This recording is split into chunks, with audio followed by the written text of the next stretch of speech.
Baik, kita akan simak saja Marlia Susana, nanti setelah menjadi istriku. Terima kasih saya diberikan kesempatan untuk malam hari ini dengan sebuah naskah yang cukup luar biasa. Saya persembahkan untuk keluarga kita semua dan teman-teman semua. Bismillahirrahmanirrahim.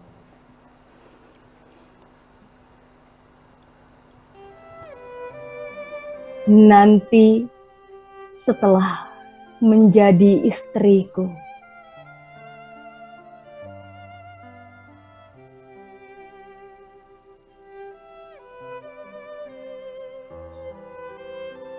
Memang sangat mudah sekali. Tinggal duduk manis, lalu melemparkan pandangan, mengamati dan melihat apa yang orang lain lakukan. Yang sulit adalah, wahai kekasihku,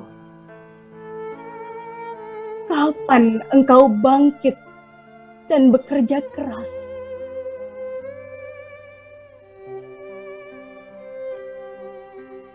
Sekalipun memang cinta di hati itu menumbuhkan semangat, tetapi yang dapat merawat cinta adalah kemesraan dan jiwa yang besar. Bukan dengan terus-menerus menyalahkan mantan suamimu.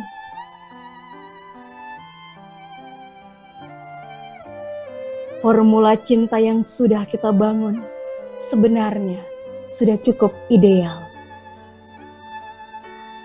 Tetapi untuk membangun cinta tanpa pertengkaran sama sekali, rasanya sangat sulit terjadi. Kecuali ketika suami istri sama-sama buta atau sama-sama tuli.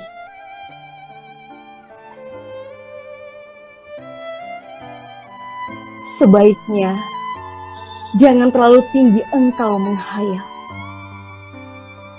Suatu ketika engkau akan dapat melihat realita yang sesungguhnya. Selanjutnya akan membatalkan angan-anganmu yang tidak berdasar. Siapapun orangnya, wahai kekasihku, apabila terlalu sering menilai orang lain, apalah pertanda adanya penyusutan cinta dan selanjutnya mengering.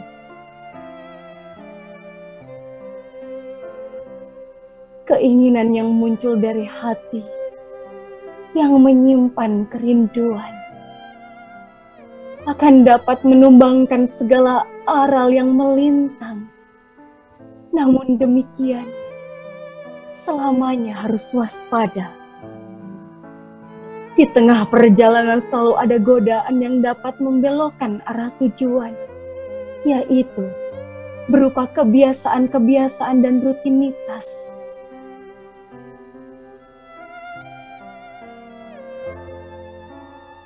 Fenomena keindahan di alam dunia ini bukan bunga mekar yang merekah, gunung menjulang tinggi, atau kumbang menghisap bunga, melainkan persahabatan yang sejati antara dua insan.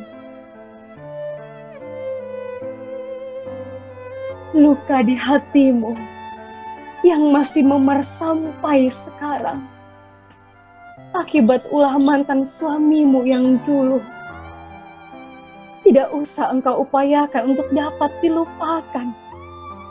Melainkan sebaiknya engkau pahami saja substansinya, lalu engkau selesaikan dengan betul. Setelah itu nanti dengan sendirinya akan terlupakan.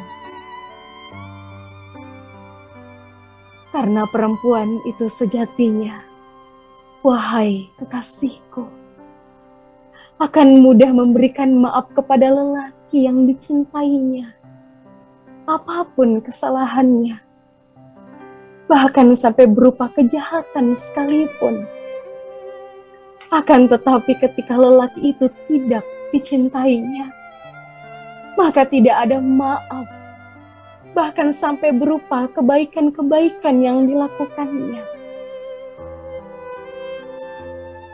Sesungguhnya kekecewaan, cinta, kecemburuan, pengorbanan, dan lain-lainnya adalah merupakan sahabat-sahabat karib setiap orang perempuan. Sesungguhnya hati seorang perempuan itu, wahai kekasihku, adalah seperti angklung, dapat mengiringi lagu apa saja. Akan tetapi yang dapat menikmatinya hanyalah orang-orang yang punya sense of rhythm terhadap irama hati perempuan ketika bersenandung tentang kerinduan. Ketika engkau menilai seseorang, termasuk ketika engkau menilai diriku, wahai kekasihku, jangan menggunakan akalmu, melainkan gunakanlah hati nuranimu. Pasti akan lebih jujur dan tidak pernah salah. Terkecuali apabila hati nuranimu sudah engkau sembelih dengan kisau kebencianmu.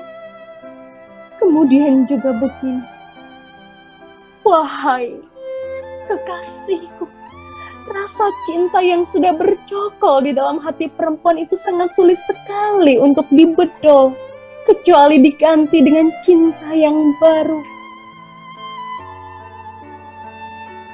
Aku maklumi saja apabila dalam cinta yang sedang kita bangun bersama masih sering pasang surut, suku kita berbeda dan tradisi tidak sama, sehingga dalam berkomunikasi seringkali tidak akurat, karena memang bahasa itu punya bakat terpendam yang berpotensi membuat salah paham.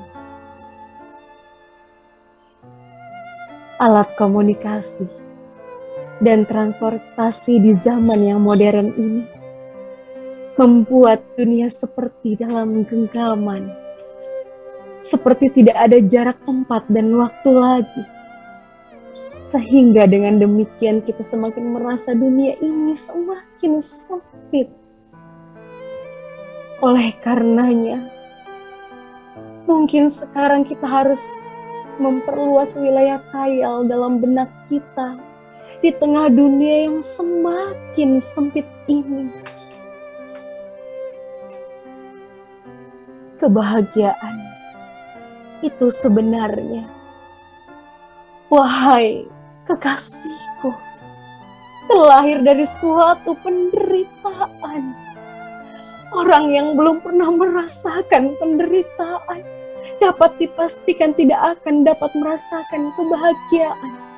Tetapi di mana kesengsaraan itu berada, tidak jauh penderitaan tersembunyi untuk waktu yang sementara di dalam hati orang yang bahagia. Walau bagaimanapun, wahai kekasihku, selagi hatimu selalu menerima dengan segala senang hati atas segala keputusan Tuhanmu, maka engkau tidak akan pernah merasa kecewa atau kesulitan apapun yang telah menimpa dirimu di masa lalu, dan tidak akan merasa takut atau khawatir untuk menghadapi masa depan.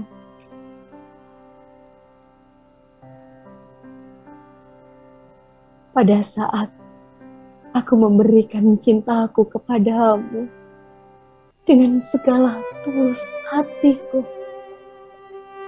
maka engkau merasakan seperti mendapat suplai energi yang besar. Tetapi pada saat engkau mencintaiku dengan segala ketulusan hatimu, maka engkau merasa berubah bentuk seperti harimau yang tidak pernah punya rasa takut. Sampai sekarang, aku belum pernah menyentuh tubuhmu. Yang dapat kunikmati hanya menerawang kecantikan wajahmu dari kejauhan. Mesti kita sadari betul bahwa kelezatan jasad hanya dapat mengotori nurani kita. Pada awalnya bermula dari kelezatan-kelezatan kecil yang bersentuh kulit, tetapi lama-kelamaan akan membengkak dan lalu meledak. Peristiwa-peristiwa besar yang terjadi sekarang pada awalnya adalah peristiwa-peristiwa kecil yang tertimbun. Adapun komentar orang-orang yang ada di sekitar kita, biarkan saja terus menggonggong. Kita tetap melangkah maju. EGP itu singkatan dari emangnya gue pikirin. Kalau bisa kita selalu berbuat baik kepada orang lain. Bila tidak bisa, paling tidak jangan menyakiti siapapun. Itu saja yang penting. Apabila engkau masih tetap saja memperhatikan komentar mereka, maka selamanya akan terpenjara. Apabila engkau telah benar-benar menyadari bahwa apa saja dunia ini selalu berubah dan selalu berkembang, maka tidak layak lagi engkau ingin mempertahankan sesuatu tetap sesuai dengan aslinya secara berlebihan. Batas-batas waktu kemarin, hari ini, dan besok sebenarnya ada di dalam diriku sendiri. Ketika engkau merasa cemas, berarti engkau berada di hari esok. Ketika engkau kecewa, berarti engkau berada di hari kemarin. Ketika engkau bahagia dalam pelukanku, berarti engkau berada di hari ini. Ketika engkau telah berserah diri kepada Tuhanmu sepenuh hati, maka engkau berada di 3 waktu. Atau engkau sudah tidak lagi terikat waktu. Dulu, ketika aku membantumu, mengurusi dan membiayai gugatan ceraimu dengan suamimu, dan aku tidak meminta imbalan apapun kepadamu. Ketika itu engkau menyanjungku. Engkau lelaki yang luar biasa. Sekarang setelah engkau memberikan cintamu kepadaku tanpa pamrih, maka engkau pun tidak kalah untuk mengatakan, engkau adalah perempuan yang sangat hebat. Setelah itu, aku menasihatimu untuk tidak menceritakan keburukan-keburukan mantan suamimu. Tidak usah menyalahkan suamimu. Bila engkau tidak tahu, tidak usah menyalahkan siapapun. Kesempatan-kesempatan hidup di masa mendatang akan semakin sering menghampiri dirimu. Selagi engkau dapat memanfaatkan setiap kesempatan. Yang penting hadapi saja masa depanmu dengan hati yang teguh. Jangan ada rasa takut sedikit pun. Tidak ada rasa cemas yang mencekam hatimu lebih besar dari rasa takut. Mari kita telusuri kehidupan ini dengan langkah-langkah yang mantap dan derap yang teguh, serta membangun komunikasi yang lembut dan halus. Dengan cara demikian akan menumbuhkan rasa percaya diri. Demikian pula kita bangun pola pikir yang positif.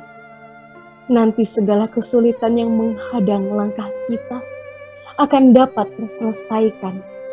Selanjutnya, kita siap berkorban satu sama lain. Inilah nanti yang akan dapat melahirkan cinta. bila memang di dalam hatimu masih tersimpan rasa dendam terhadap mantan suamimu, aku izinkan engkau untuk memberikan pembalasan dendam, tetapi bukan dengan kejahatan, melainkan engkau balas dengan kebaikan-kebaikan. Setelah resmi kedua orang tuamu menerima lamaranku dan keluarga besarmu setuju, engkau mengantarku pulang sampai perapatan jalan tempat mobilku diparkir. Ketika itu, engkau tiba-tiba memelukku sambil membenamkan wajahmu di dadaku. Ciumlah aku, ucapmu dengan suara parau bergetar. Ku lepaskan pelukanmu perlahan, ku tatapi wajahmu, ku pegangi kedua pundakmu, ku amati pandangan matamu yang membinar-binar. Ku katakan padamu, aku sangat mencintaimu. Pasti aku akan menciummu, tapi tidak sekarang. Nanti setelah resmi, engkau menjadi istriku. Lalu mendadak, engkau menunduk.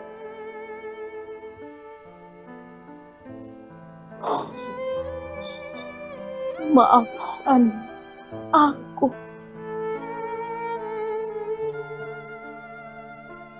Ucapmu dengan suara sedih seperti terharu.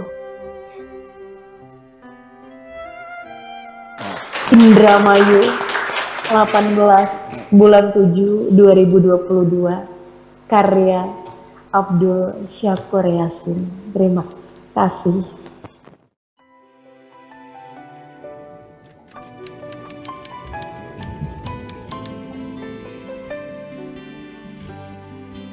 Aku hanya ingin berbagi kebahagiaan